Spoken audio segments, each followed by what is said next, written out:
From Washington, this is VOA News.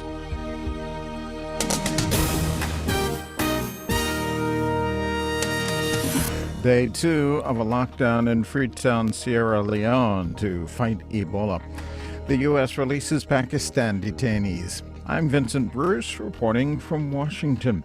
In Sierra Leone's capital, Freetown, police stopped motorists checking their passes for being out on this Saturday. This weekend, President Ernest Bai Koroma appealed to all Sierra Leoneans to stay home through Sunday as health workers look for hidden Ebola cases seeking to stop the spread of the deadly disease. To overcome it, all of us must play our part. President Koroma refuted claims by critics the lockdown could be chaotic and ineffective.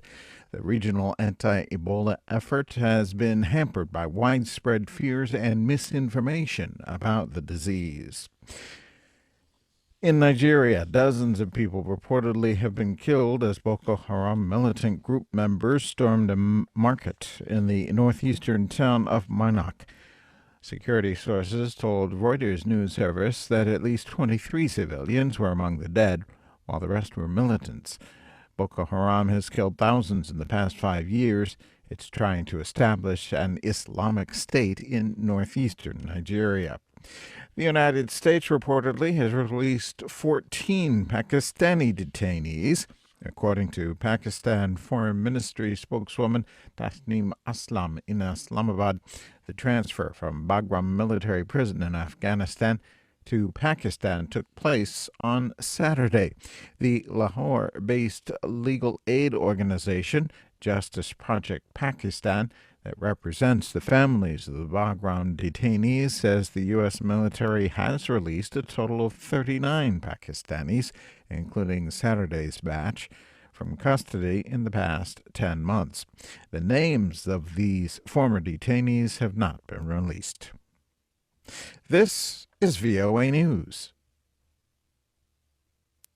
Afghan presidential candidates Ashraf Ghani and Abdullah have finally negotiated a long-awaited deal to share power in a so-called national unity government, a move likely to end a months-long election crisis in the war-shattered country. Officials say the two men vying to replace President Hamid Karzai will sign the document on Sunday, the same day the Election Commission will announce results of a bitterly disputed June presidential runoff. Ayaz Gul has more from Islamabad. Under the power-sharing deal, a newly created office of the chief executive is to be given to the election loser or his nominee and will have considerable powers in the governance system. The post will be given constitutional cover within 2 years. Hamidullah Farooqi, a spokesman for the frontrunner Ghani, told VOA the deal has been finalized within the Afghan constitution to avoid creating what he called a shareholder company-type government. Members of the Abdullah team also have confirmed that a deal has finally been struck, but they gave no details. Ayaz Gul for VOA News, Islamabad. Turkey's prime minister says 49 Turkish hostages seized by Islamic State militants in Iraq in June have been freed. Ahmet Davutoglu said Saturday those hostages were released earlier in the day. Security forces in Kenya have been blamed for an unorganized response to last year's terrorist attack on the Westgate shopping mall in Nairobi, and for failing to heed security warnings ahead of time.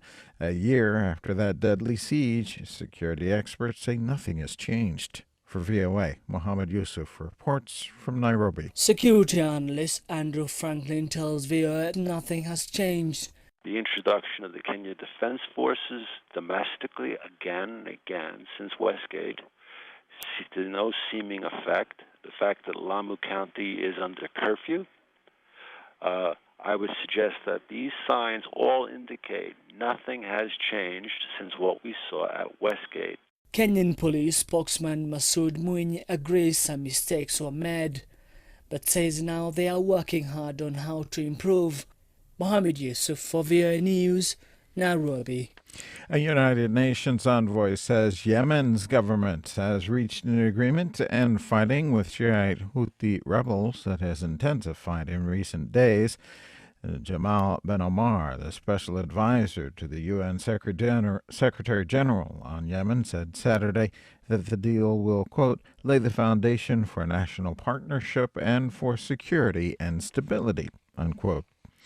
At this item, Lebanese state media say a suicide bomber has killed 3 people at a checkpoint manned by Hezbollah fighters near the Syrian border.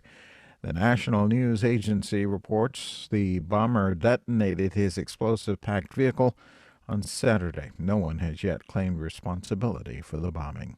More on these at voanews.com. I'm Vincent Bruce in Washington. That's the latest world news from VOA.